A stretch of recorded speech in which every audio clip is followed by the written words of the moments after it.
Good morning, Lifers. Ako nga po pala ang lingkod nyo na si Pastor Mark. So, sa panahon ngayon, ganito muna yung setup natin. Ika nga, di tayo magpapapigil. Siyempre sa paglilingkod ng Panginoon. Kahit sa ganitong kapamaraanan. So, kailangan po muna nating tiyaga-tiyaga. Di man tayo physically na magkakasama. But spiritually, tayo ay pinagbubuklod ng Panginoon. So, ngayon po, ako po ay maghahatid ng mensahe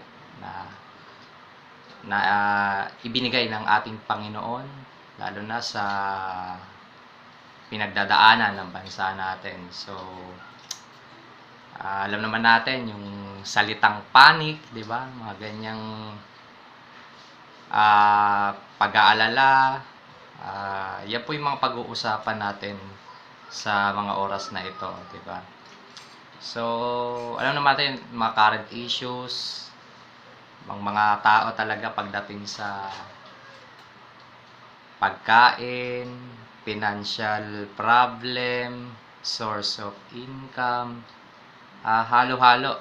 Dahil nga yung sa case natin, tayo po ay naka-lockdown, diba? Lockdown ang buong Luzon. So, bilang pastor, advice ko lang na ang pinaka nakikita kong solusyon talaga, ang gamot sa ganitong sakit, hindi lang yung sa medical na kapamaraanan, bagkus disiplina talaga ang number one na kinakailangan makita sa ating mga tao. At wag po tayo gagaya sa iba na sobrang tigas ang ulo, na parang hindi nakakaintindi ng simpleng instruction ng ating lokal na pamahalaan. So now po, gusto ko lang po i-share sa inyo. Ang pag-uusapan po natin ay makikita po natin sa Book of Philippians chapter 4 verse 2 hanggang 9. So ito po ay sulat ni Apostol Paul. So kung meron po kayong Bible, pwede nyo po bang samahan basahin simula sa verse 2, Philippians chapter 4 verse 2 hanggang 9. So sabi dito, I plead with you, Judea, and I plead with you, Syntyche, to agree with each other and the Lord.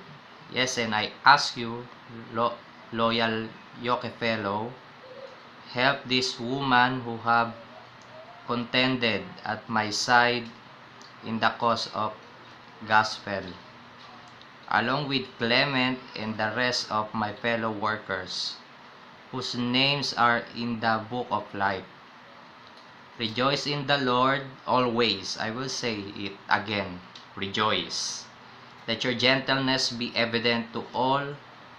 The Lord is near. Do not be anxious about anything, but in everything by prayer and petition with thanksgiving, present your requests to God, and the peace of God, which transcends all understanding, will guard your hearts and your minds in Christ Jesus. Finally, brothers, whatever is true, whatever is noble, whatever is right, whatever is pure, whatever is lovely, whatever is admirable, if anything is excellent or praiseworthy, think about such things. Whatever you have learned or received or heard from me or seen in me, put into practice, and the God of peace will be with you. Sige po, tayo po ipanandali ang manalangin. Aming Diyos na dakilat makapangyarihan, salamat po sa mga oras na ito na kami ay pinagkalooban mo na makinig, Panginoon, ng iyong salita. In-acknowledge po namin ang iyong pagkilos, Panginoon, lalo na, Panginoon, sa sitwasyon namin ngayon, sa nararanasan ng bansa, sa aming mga tao, Lord, na majority, Panginoon, is nakakaranas ng anxious, Panginoon, or anxiety. Alam namin, Panginoon, na kakatagpuin namin, Panginoon, ang iyong kapayapaan, ang iyong kasapatan, Panginoon, sa pamagitan ng iyong biyaya. Let your Spirit move in our midst. In Jesus' name, amen. So, yan po. Ang isi-share ko po sa inyo is, ang title po natin is, Panic or Peace. So, dyan lang naman tayo ikot ngayon. Kasi, ang tao talaga pagdating sa panic or worry, diba, talagang hindi natin maiwasan to. So, kung may katabi ka dyan sa nakikinig, diba, kung nagpapanik ka, praise God, tao ka, diba. So, pag normal kang tao, talagang mararanasan mo yan. Pero, yung namumuhay ng sa pagpapanik, parang ano yung nagiging epekto at saan ka dinadala ng iyong pagpapanik. Okay. So, yun mga issues today is about sa coronavirus. So, alam naman natin may mga na-experience na nagpanic, 'di ba? Kahit ikaw mismo, praise God, na-experience mo magpanic at least once. Lalo na ngayon yung sa panic buying, 'di ba? Panic buying ng alcohol, 'di ba? Face mask. So, yun yung nakikita natin. So, anong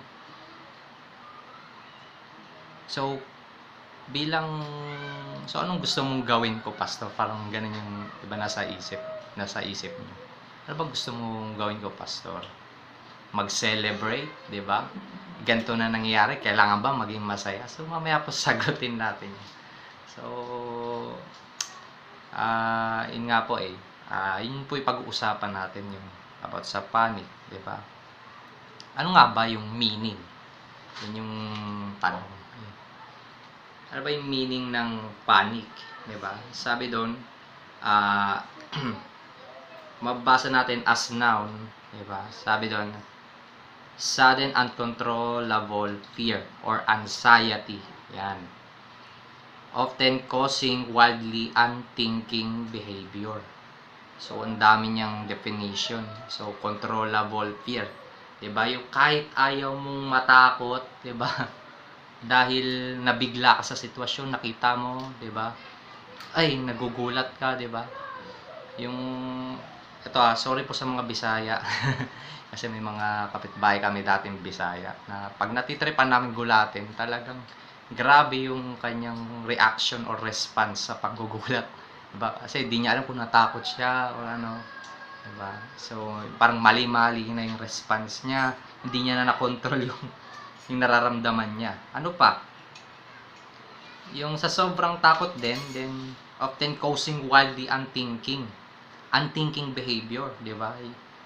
Yung wala ka nang pakialam, di ba? Lalo na yung sa panahon ngayon, anong pakialam ko sa iba? Importante, safe ako, safe ang pamilya ko. So, I don't care sa iba. Kung wala silang pambili ng ganito, basta kami bibili kami ng ganito. Bahala sila, 'di ba? Maubusan na sila, kung maubusan sila, basta kami meron. Diba? So, medyo pag unthinkable behavior na yung umiiral sa atin, nagiging anti-selfish na tayo. So, wala tayong concern. So, ito po ay opposite ng compassion, 'di ba? So, dahil ito yung effect ito yung nagdadala ito yung panic na magdadala sa'yo bilang sa behavior mo, even sa sa mentality nating mga tao. So, yun, yung iba, yun nga, nagtatrayduran dahil, yun nga lalo pag crisis talaga. So, may mga movies tayong napapanood na talagang wag naman sana mangyari. 'Di ba, yung nakita lang din natin sa Yolanda ba yun? Yung Yolanda, 'di ba? Yung grabe na yung mga tao na napaka-wild na nila. Sinisira na nila yung mga department store, mga groceries. Persahan na nilang kinukuha yung mga laman. Kasi nga yun na nagpapanik na sila, nagkakaubusan na, wala na makain, wala nang may bigay na gatas sa anak. Then yung mga ATM machine, sinisira na, kinukuha na yung mga pera. So, yan po yung effect ng panic pag hindi po natin ito naagapan at hindi rin po tayo aware. Diba? So, merong mga paalala sa atin yung Panginoon. Kaya, kailangan po natin maging aware pagdating po dito sa pagpapanik. So, ayun po. So, ano ba yung dapat natin gawin, pastor? So, alam nga naman mag-celebrate ako eh. Magpa-party ako. Dahil, yun ba yung ibig mo sabihin, pastor? So, wala po ko sinabi na mag-party tayo, na matuwa tayo ng sa sitwasyon natin to. Yes, pwede po matuwa. Pero, sa anong pamaraan? At anong dahilan bakit tayo matutuwa, di ba? Meron po ako nakita sa mga Facebook na iba na yung tuwa eh.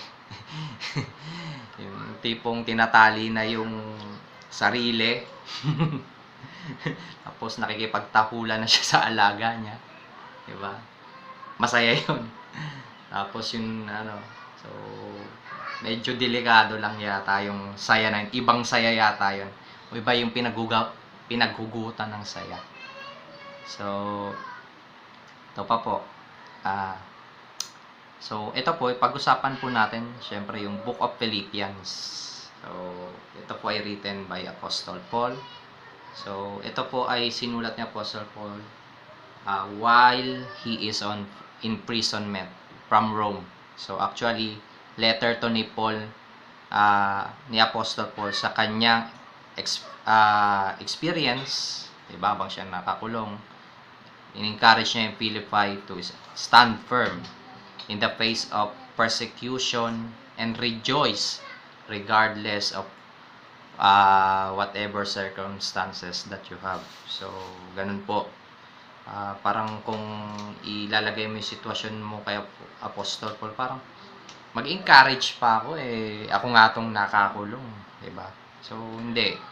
Apostle Paul, ginamit niya yung kanyang situation para i-encourage yung kanyang mga church sa Philippi na ano man yung pinagdadaanan nyo, keep on trusting. And to the pastor, ano ba yung dapat kong gawin in times of trouble? Kagaya neto, nagpapanik yung mga tao. Yung iba, slave ng anxiety, sobrang alalahanin sa mga pangangailangan. So, medyo napaka-weird, pero ito yung sinabi ni Apostle Paul sa kanyang mga fellow brothers and sisters sa Philippi. So, sabi ni Apostle Paul, ito first point natin, is rejoice in the Lord.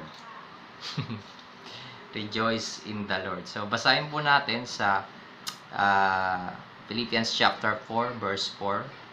Rejoice in the Lord always. I will say it again, rejoice. Ayan. So, okay ka lang, pastor. Rejoice ako sa sitwasyon na to. So, okay. Ito pa po. Basahin po natin sa libro di ba, ni Habakkuk. Habakkuk chapter 3, verse 17 hanggang 18. Basahin po natin. Sabi dito, though the fig tree does not bud, and there are no grapes on the vines, though the olive crop fails, and the fields produce no food, though there are no sheep in the pen, and no cattle in the stalls, yet I will rejoice in the Lord, I will be joyful in God my Savior. See? So, during that time, si Habakkuk po ay nakaka-experience ng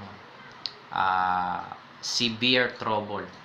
Talagang napakatindi po ng pinagdadaanan ni Habakkuk dyan. He's praying for justice. But ano nangyari? Nagpe-pray siya for justice, pero ang nangyari sa kanya, pinadalan pa siya dyan ng mga Babylonians. Talaga napaka-cruel po ng Babylonians na to. Na yung bawat makita nila, sisirain nila, nanakawin nila, angkinin nila. At sabi nga, parang nung dumaan tong mga Babylonians na to, parang hangin lang, nanilimas ang lahat, parang bagyo lang. So even yung mga king talagang walang sinasanto, mga Babylonians na ito. So grabe po yung pinagdaanan ni Habakuk dyan, but still, ito yung yung napakagandaan kay Habakuk eh.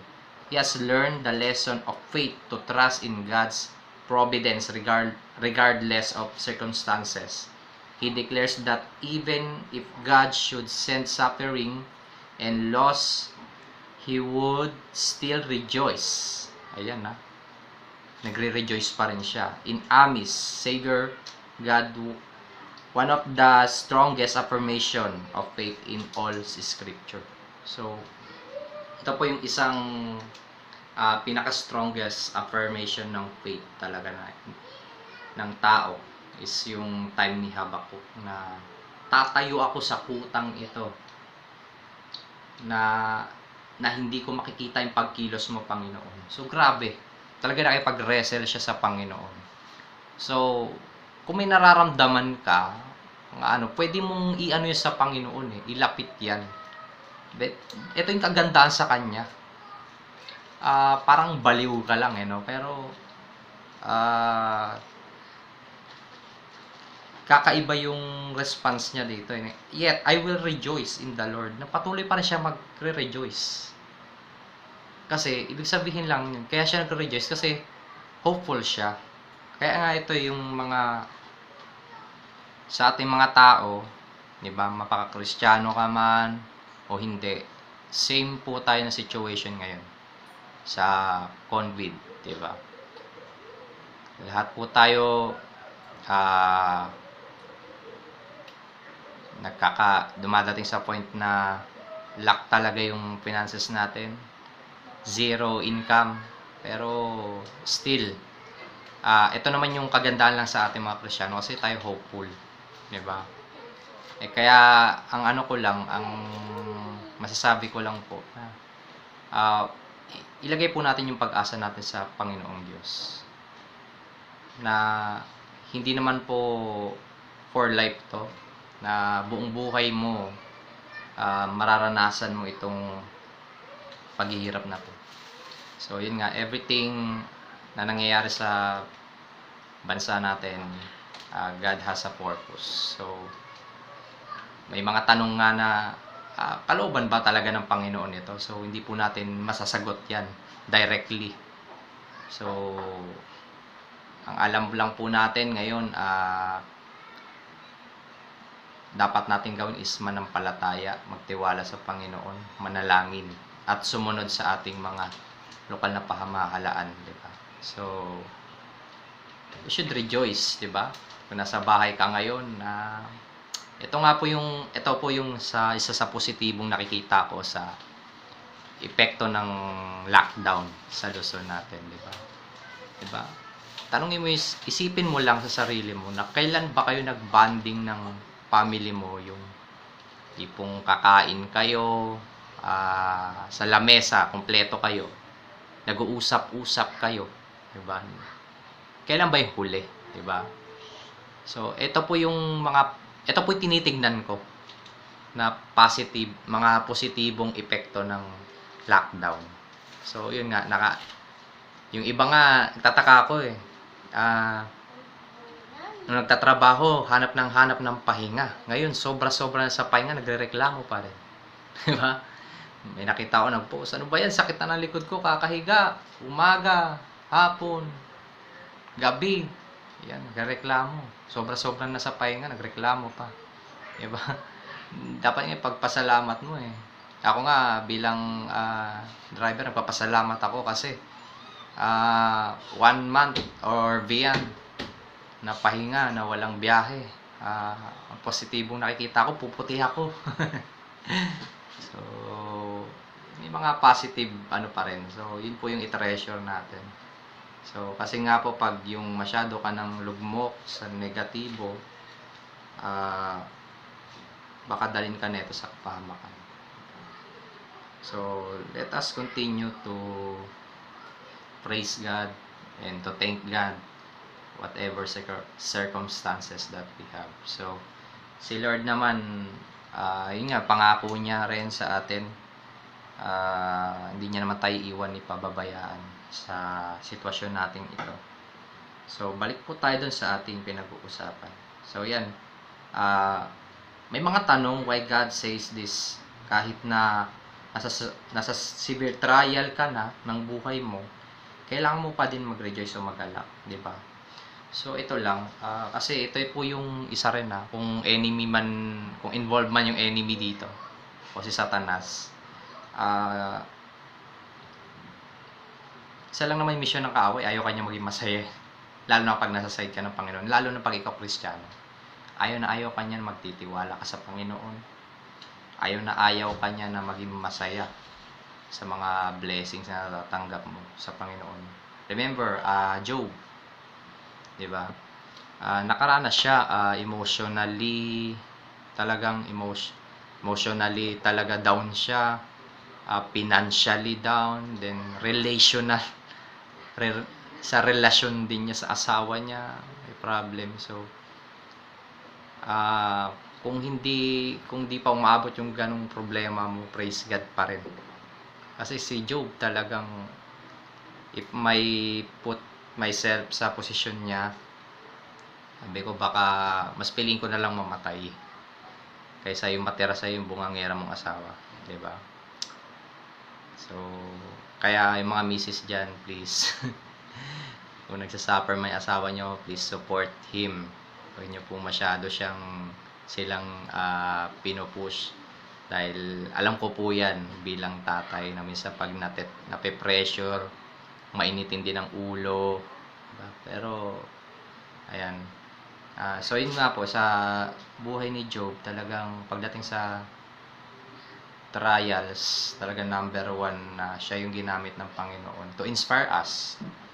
Buti nga hindi ikaw yung ginamit ni Lord na example diba? Pag ginamit ka ni Lord but praise God kung gamitin ng Panginoon, kung nakaranas ka rin naman ng sobrang bibigat na pasanin or bigatin sa buhay. So yun nga, bilang Kristiyano, lalo na pag lumalakad tayo sa katwiran ng Diyos, lalo na yung tipong kagaya nga ni Job, pag pinagmamalaki ka na ng Diyos, diba? Medyo mag-ingat ka. Kaya ako minsan sabi ko kay Lord, kahit anong mangyari, wag mo pagmamalaki. Baka magaya lang ako kay Job. Pinagmalaki mo siya, Lord. Pinagmalaki kay Satanas. Nakita mo ba lingkod kong si Job? Diba? Wala siyang katulad. Diba? So, yan, sinubok ng demonyo pero hindi siya pinatay. So, after naman nung mga trials na pinagdaan ni Job, talagang binalik niya, blines talaga siya ng Lord doon, di ba? Doon sa naranasan niya, di ba? Namatayan siya ng 10 anak. I don't know kung 10 yun. So, it doesn't matter kung ilan. Basta beyond 2. Yun yung sure ako. Yun nga, yung mga kabuhayan niya, binalik niya ng Lord. So, nire-restore din naman ng Lord. So, ito lang nakikita ko. Everything na inaalaw sa atin ng Panginoon na mangyari, hindi para pagtripan tayo ng Panginoon, kundi para matuto sa sitwasyon na to. Kasi ako, pag nakakaranas ako ng trials, medyo weird yung aking emotion, even yung isip ko. Na sinasabi ko sa Lord na medyo mahirap to, Lord, sobrang hirap. Pero sa kabilang dako, na-excite ako kasi gusto ko kasi may gagawin ka, Lord. May gagawin ka. So, yun yung comfort ko. Kaya above dito sa circumstances na pinagdadaanan ko, lahat tayo, na magre-rejoice pa rin tayo sa Panginoon kasi may hope tayo sa Kanya. So, ito yung concern ni Apostle Paul doon sa mga leader niya. Actually, mga leader yung pinakausap dito ni Paul doon sa nung time na to. So, tayo as leader, di ba? Lalo na tayo ay nag-start pa lang sa gawain ng Panginoon. Patuloy tayong makinig dun sa salita niya, kasi ito po yung ating way, ito po yung liwanag sa tinatahak natin, sa destinasyon ng church na pinagkatiwala sa atin. So yun po, rejoice in the Lord. Yan. Sabi mo sa katabi mo, rejoice. Ayan. Huwag masyadong nagpapanik. Ayan. Yung tipong mababaliw ka na. And karagdagan po, basahin natin. Ito pa yung encouragement ni Apostle James. Sa James chapter 1 verse 2. Sabi dito, ayan, consider it pure joy, my brothers, whenever you face trials of many kinds. So, ang kausap po dito ni James is yung mga mananampalataya, kagaya natin. Kailangan po tayo ay magre-rejoice ano man yung nararanasan natin. So, ikaw ba, pastor? Ang dali mo sabihin yan, pastor, kaya hindi. Kung ano yung nararanasan mo, nararanasan ko din ngayon. So, ayan. Ang kagandahan nga lang, may Panginoong Hesus tayo na maasahan. At may mga pangako ang Diyos sa atin. At yun yung pinanghawakan natin. At yun din yung mararanasan natin sooner. Ayan. Kaya, pray ng Panginoon sa pagkakataong ito. Ayan. Unang puntos pa lang yan. Sabi ni Lord, mag-rejoice ka.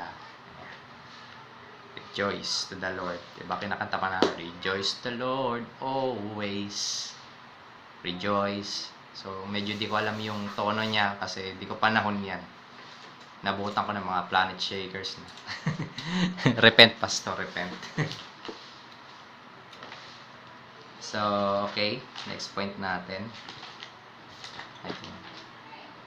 Okay, and then sinabi naman din ni Apostle Paul, besides sa rejoice, yan, kailangan meron din tayong evidence of gentleness. Basahin po natin sa verse 5 ng Philippians chapter 4. Let your gentleness be evident to all. The Lord is near. Ayan. So, yun nga, 2,000 years ago, talagang sinasabi na ng Bible na malapit na pagdating ng Panginoon. So, kailan, pastor? Ay, hindi ko po alam. Pero malapit na po.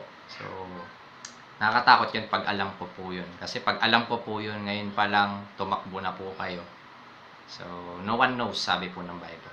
Napakaklaro. But, the concern dito is, sabi, let your gentleness be evident to all. So, kailangan po yung gentleness natin bilang mga Kristiyano. Ano po ba yung, ang tanong, ano ba yung gentleness, pastor? So, ito yun.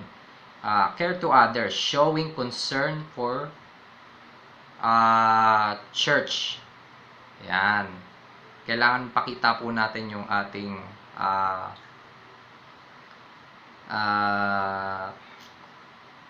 compassion. Yan. Compassion genuinely. Ayan. This verse is concerned for church elders and leaders. Ayan. Sabi nga dito gentleness is Christ-like consideration for others, especially essential in church leaders. So, yun nga rin, kailangan po yung meron po tayong compassion sa isa't isa. Meaning is yung namumove ka para tulungan mo yung kapatid mo. So, yun nga yung may special mention dyan si Apostle Paul tungkol dun sa mga elders yata na nag-aaway dito. Si Clement, pati si Judea. I plead with Judea and I plead with Syntyche to agree with each other. So, yan, may mention siya. Si Judea and Syntyche. Yan, to agree with each other in the Lord. So, yan po yung reality ng church. Minsan meron pong kinakarap na trials, ganyan. di pagkakaunawaan, kaguluhan. So, minention yun ni Apostle Paul na itong dalawang to na magkasundo, lalo na leader pa man din. So, pag leader ka at may leader sa'yo, submit to your leader. So, napaka-importante po yun. At yun nga po, showing gentleness. Compassion is, and meaning is, mag-show ka ng iyong compassion. Diba? Halimbawa, yung kapatid mo nasusunugan, diba? Anong initial reaction mo doon? Ay, nasusunugan kayo ng bahay, nakakaawa naman kayo, diba? Tinitignan mo lang, diba? Ay, nagbubuhat ng rep, ang bigat. Ay, ang bigat naman niya, nakakaawa. So, ano ando doon yung emotion mo na nakikita mo, nakakaawa siya. So, anong gagawin mo? Nakikita mo siya nakakaawa. Tawag lang, sympathetic ka lang. Or empathetic ka. Diba? Yung nagsisympathize ka. But, hindi yun compassion. Compassion is, ando doon po yun. Included po yung emotion mo na yung ganong reaksyon na naawa ka, naiiyak ka. But dahil nakita mo yung situation niya is na-move ka para tumulong. Kagaya ni Jesus, pag nakakita po siya ng mga may sakit, diba? Pinagagaling niya. Nagugutom, pinapakain niya. So, ganun po ka-compassionate yung ating Panginoon. So, tinatawag po tayo ng Lord na maging ganyan. Na, ito po yung evidence of gentleness. So, yun po. Pakita po natin sa ating mga kapatiran, lalong-lalo na sa hindi po mananampalataya. Dahil tinawag tayo ng Panginoon para mangaral sa kanila, di ba? Yan po yung makikita sa atin as evident. And ito pa, karagdagan sa Titus chapter 3 verse 3. Sige po, basahin po natin.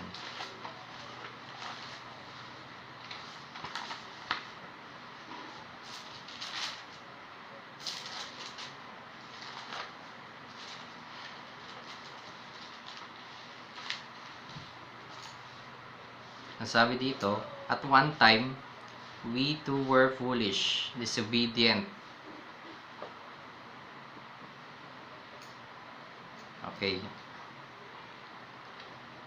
Let us proceed. At one time, we too were foolish, disobedient, deceived, and enslaved by all kinds of passions and pleasures. We live in malice and envy, being hated and hating one another. So, ayan po yung dating pagkatao po natin. So, sana po hindi na po makikita sa atin yan yung kanyang attitude. So, kung talagang binabago tayo ng Panginoon, bagamat hindi man sa isang kisap mata, bagong-bagoan na, di ba, yung tinanggap mo ang Panginoong Hesus, bigla kang pumuti, di ba? Hindi ganon. Naging bland yung buo, hindi po ganon. So, at least, di ba, meron pong evident na tinatagpo natin yung Panginoon, na tinanggap po talaga natin siya na bilang ating Panginoon, tagapagligtas. Na, ito, di ba, yung, alam niyo po yung fruit of the Holy Spirit, di ba? Meron ka ng joy, meron ka ng humility, meron ka ng self-control. Diba? Dati, ito tayo yung sinasabi ni Titus dito. Na yung namumuhay tayo, it's all about our flesh desires. Diba? Yung mga desire ng laman natin. Puro selfish desires po. Puro pang makasarili, puro inisip natin yung pleasure about sa atin. So, wala tayong pakialam. So, ito po yung opposite. Na sabi nga, kailangan makita yung evidence sa atin ng gentleness.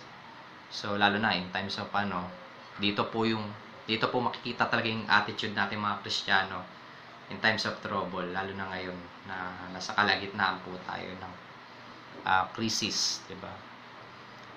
Dito natin malalaman kung kung generous ka pa rin, di ba? Kasi madali pong maging, lalo na po yan sa generosity po. Madali pong maging generous kasi pag may pera ka. Kasi meron ka mga ibibigay. Paano pag wala ka ng ibigay? Diba? Kaya nga natutuwa rin ako yung yung pinagsabihan ni Apostle Paul si Timothy, na in-inspire niya yung Corinth church na gayahin niyo yung mga Macedonian church, di ba? Even sila ay humaharap sa severe nakahirapan, sila ay namumove pa rin na magbigay sa gawain ng Panginoon or para sa iba, pangangailangan ng iba. Even in the midst of severe pressure, namumove pa rin sila. Ibig sabihin, pag severe pressure sila, pero silang yung daily needs, 'di ba? Kaibahan sa atin ay karaniwan sa atin mga tao. Kaya may kailangan din tayo para sa pamilya natin. Kakainin din tayo. May babayarin din tayo. Na ang meaning is yung hindi puro patungkol sa sarili mo. Yung meron ka ring concern sa iba. Yan yung yan yung sinasabi ni Apostle Paul dito sa Philippi.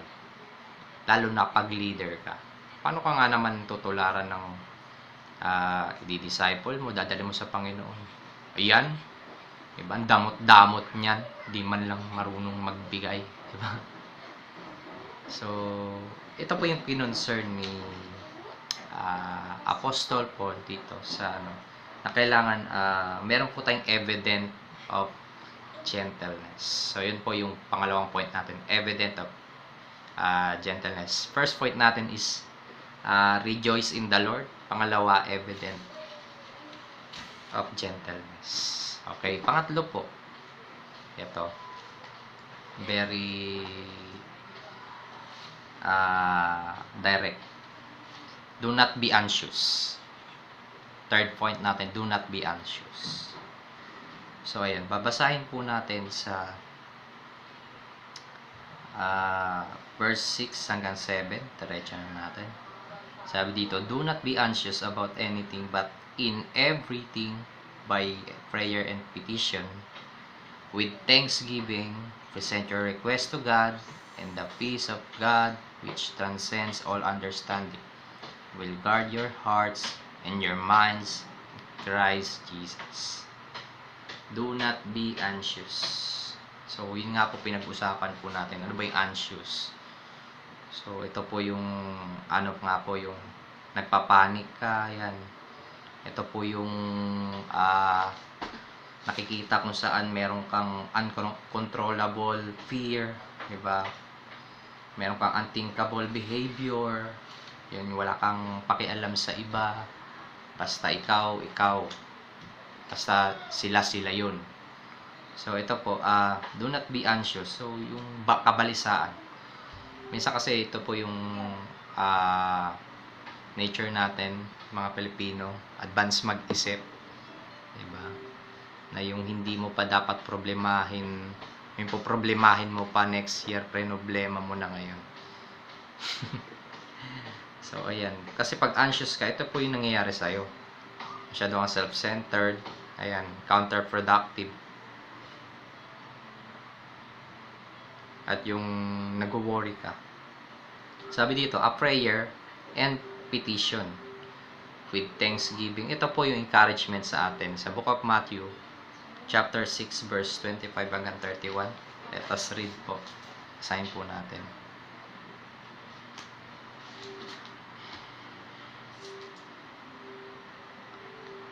Ayan, sabi dito, therefore I tell you, you do not worry about your life, what you will eat or drink, or about your body, what you will wear.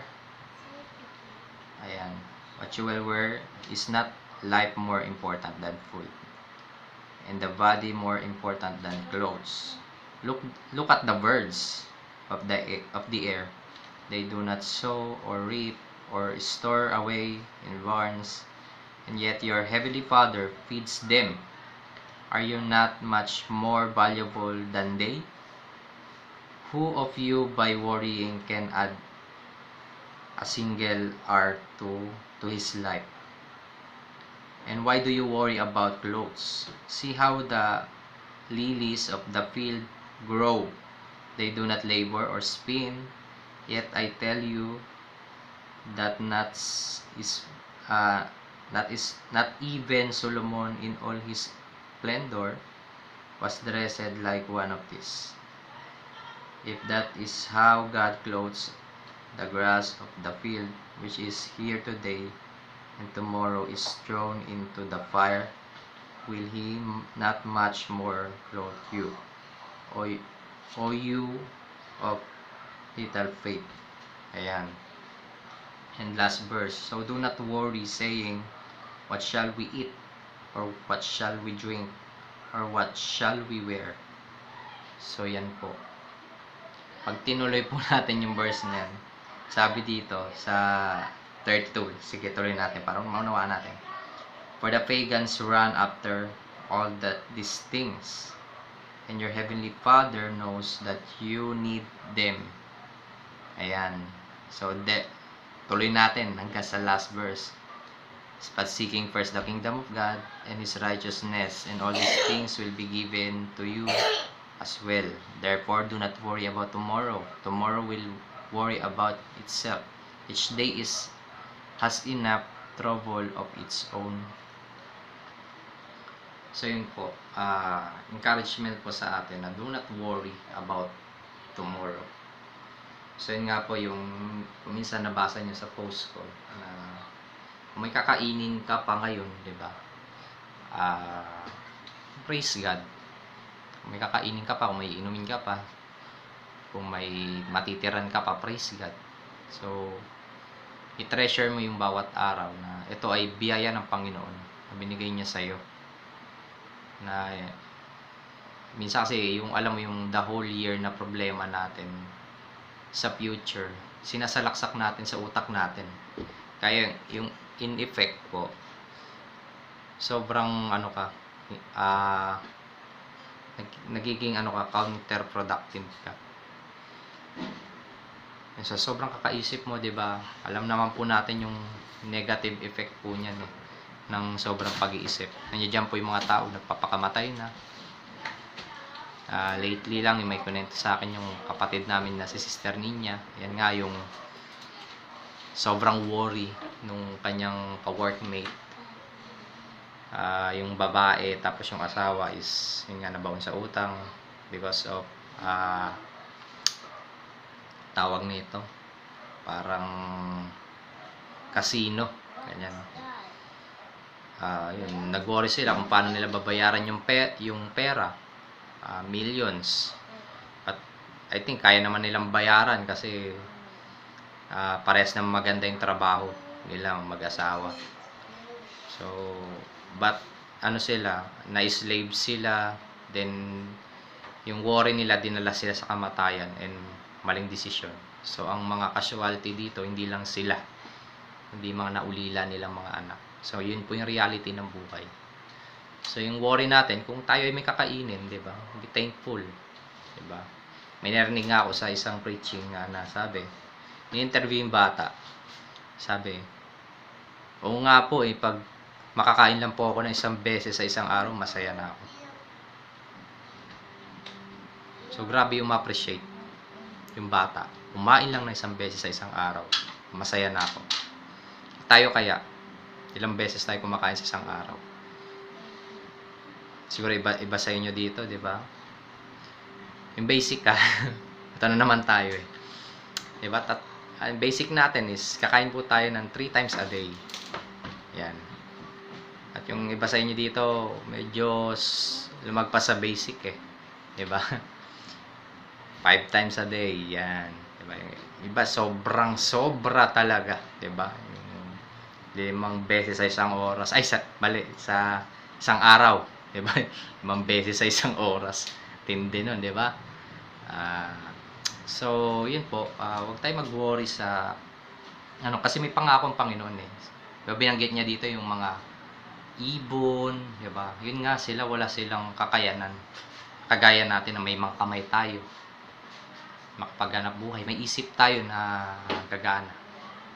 May mga skills, may mga talents ang Panginoon na binigay sa atin. So, ito ay magagamit natin para yung daluyan ng pagpapala ng Panginoon ay makakamtan natin, makukuha po natin. So, yun po. Huwag po tayong maging anxious yan. But, sabi nga rin, hindi lang po yung huwag ka mag-alala as advice. But, meron po tayong gagawin is, sabi nga, prayer and petition with thanksgiving. So, ito, lalo na ngayon, talagang wino-worry natin, paano pag yung sakit? Yan. Sabi natin, Pastor, hindi na sa basic needs. Paano kung sa sakit? So, anong sabi dito is, prayer and petition. So, kailangan natin ipanalangin, kailangan natin ipetition itong sakit na to. Which means, masyado ka ng, alam mo yun yung word na petition. Ginagamit natin to eh, halimbawa pag yung medyo may hindi makataong may kapitbahay or kalugar tayo na hindi na makatao yung ginagawa niya, kailangan ipetisyon na to, kailangan paalisin na to eh. Yung kailangan ipakulong na to. So may mga ganon. So yun ang kailangan natin gawin. Manalangin tayo, petition, persistent prayer. Yung tipong yung prayer ni Habakuk. Lord, tatayo ako dito sa kuta at mag-aantay ako ng pagkilos mo. Kahit hindi na mamunga yung yung alaman ng ulibo, kung ano pa man, then I will rejoice. Patuloy pa rin akong magtitiwala. Patuloy pa rin akong masaya. Kasi alam ko may gagawin ka. So, alam niyo, pag yung ganun tayo ka-wrestle mag-prayer kay Lord. Talagang,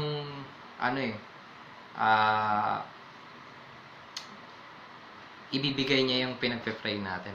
Naalala ko ngayon isang parable dito sa Bible is yung about sa widow and yung hukom na yung humihingi ng justice itong widow doon nga dahil sa kanyang circumstances. Pero itong hukom na to, sabi niya wala siyang sinisino-sino, wala siyang ginudiyos-Diyos. So, kung ganong klase ng hukom ang lalapitan mo, di ba? Kung mamumuhay ka lang sa sa anxious mo or sa worry mo, ay nakatakot lapitan yan, hindi ko lalapitan yan. Mahirap pala yan, mahirap palang lapitan yan.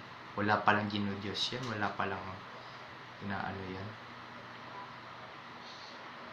So, di na ako lalapit yan. So, hindi. Ito yung kagandahan sa widow. Diba? Kahit alam niya na ganun yung image, ganun yung character nung hukom na yun, nung judge na yun, he keeps on knocking, di ba? Lagi siya nag-a-ask pa rin. Lagi siya nangungulit dun sa judge na yun na mabigyan siya ng justice.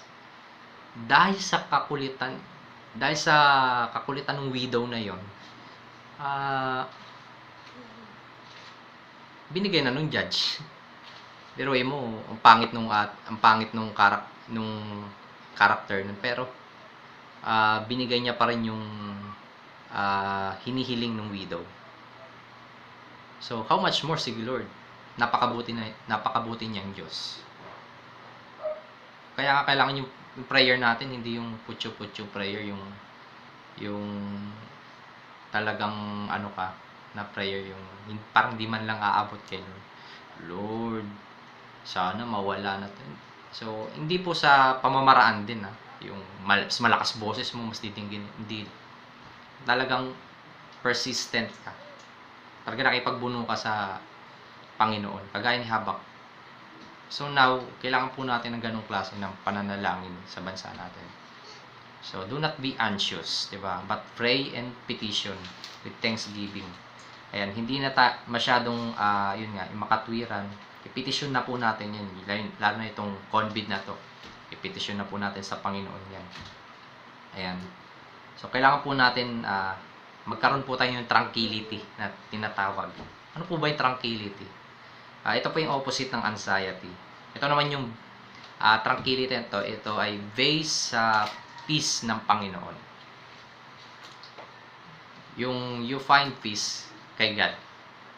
Hindi mo matagpuan yung peace kasi yung mayor nyo may binigay na tawag na ito, ayuda. Ayan, may binigay na ayuda sa inyo. Diba, binigyan kayo ng bigas, diba? Binigyan kayo ng groceries, diba? Yes, okay po, nakaka-relieve po yun. Pero, ito pong tranquility na to, peace din po ito, but pinanggalingan na ito kay Lord. Which means, you have confident na whatever circumstances that you have, na alam mo, God will never forsake you and God will never leave you. Baliktad po. God will never leave you and forsake you. So, yun po, yun yung alam natin na pag nagtiwala tayo sa Panginoon, mararanasan natin yung kanyang peace, which is yung tranquility nga po. Kung may pinagdadaanan ka, yan, huwag po tayong rumekta kay, huwag po agad yung option natin si Tulpo.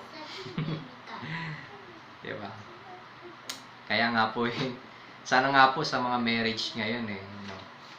Kasama na rin po sa sa counseling ng mga pastor ngayon na kahit anong mangyari, walang pupunta kay Rapi Tulpo. Kasi parang sa panahon ngayon, parang isa na sa option ng Pero praise God naman kasi si Rapi Tulpo is pro-family siya. Talagang hanggat maaring mabuo niya yung pamilya, bubuuhin niya. Na hindi madala dahil sa lang yung mali lang nabili kasi hotdog ang pinabibili, putlog yung binili. Medyo naalala ko lang yung ganong scenario doon. So, ayun, wag po nating gagayahin si Rapi, yung mga ganong tao. So, lagi po natin isik yung peace sa Panginoon. Ayan, kung may pinagdadaanan po tayo, rekta po tayo kay Lord. Ayan po. Dahil our God is omniscient. He knows everything. Kung ano yung nasa puso mo, even yung nasa isip po natin. Ayan. And lastly po, be spiritually and morally filled. So, as leaders, concerned only ni Apostle Paul, yun nga po, surround yourself with fellow believers. Napakahalaga po.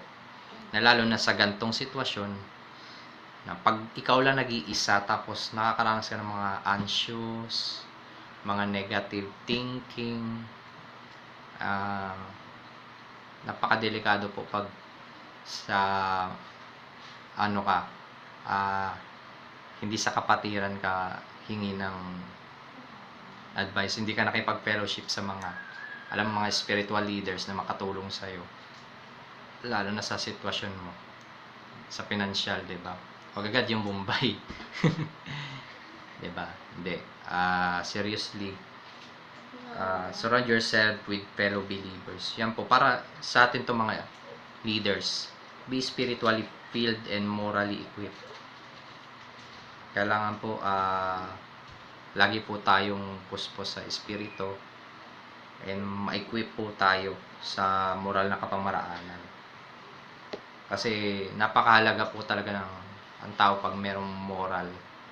Kasi ibig sabihin, maayos yung takbo ng pamumuhay niya. Kasi pag ang tao immoral, talagang kung ano yung gusto nilang gagawin nila, kahit sila, nakakahamak na sila ng kapwa. So yun po, be spiritually and morally equipped, be inspired and make yourself as inspiration to others. So bilang leader, kailangan ikaw yung pagmumula ng inspiration. Ma-inspired mo yung sarili mo. Then pag na-inspired ka, natuto ka din. Suddenly ma-transfer mo sa iba.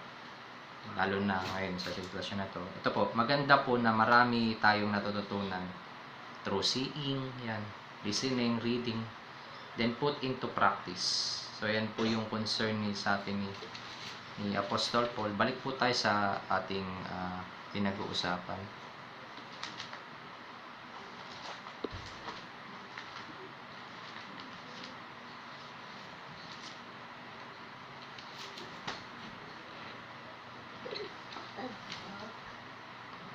So ito po yung last, be spiritually filled. Ayan po. Maganda na marami po tayong natututunan through seeing, listening, reading, then put into practice. Kaya po pag may alam tayo, maiwasan natin, yun nga po, yung magpanic. Kung saan magdadala sa atin ng magdadala sa atin ng pag-aalala, takot, kalituhan, while the unthinking behavior, uncontrollable fear. Ayan. Kung ano man yung natututunan natin sa mga pastor natin, mga leaders natin, let us put into practice. So, yun po kasi yung kagandahan na pinapractice po natin yung natututunan natin, and you will experience God's peace. So, yan lamang po sa umagang ito. Ang may iwan ko lang po sa inyo sa napag-aralan natin, ayan po, stop being anxious, o kaya yung pagiging panic, and start wrestle in prayer and petition. Petition mo kung ano yung nakakabagabag sa'yo, yung masakit sa'yo, kung ano man yung alalahanin mo, and seek and find God's peace will be with you. Ayan. So, isik mo lang yung kapayapaan ng Panginoon at mararanasan mo yan. So, yun lamang po sa umagang ito. I hope na-encourage po tayo sa share ko po ngayon. Ito po'y base sa biyaya po ng Panginoon. Kung ano man po yung ating maranasan, matatagpuan po natin, and naway tranquility ng Panginoon yung maghahari sa atin. Meron pa rin po tayong confident na mamuhay ng normal pagamat nakakulong tayo. Yan. Sige po, mag-TikTok na lang po kayo. Pero yun po, nawa yung kapayapaan ng Panginoon, protection po ng Panginoon, ang siyang laging sumama sa inyo. Lagi lang po tayo mag-meditate ng Word of God. And samantalahin din po natin itong pagkakataon na tayo po ay makapag-ibanghelyo, na ma-share po natin yung kabutihan ng Panginoon sa ganitong pamamaraan. So, yun lamang po sa umagang ito. God bless you po, at stay at home po.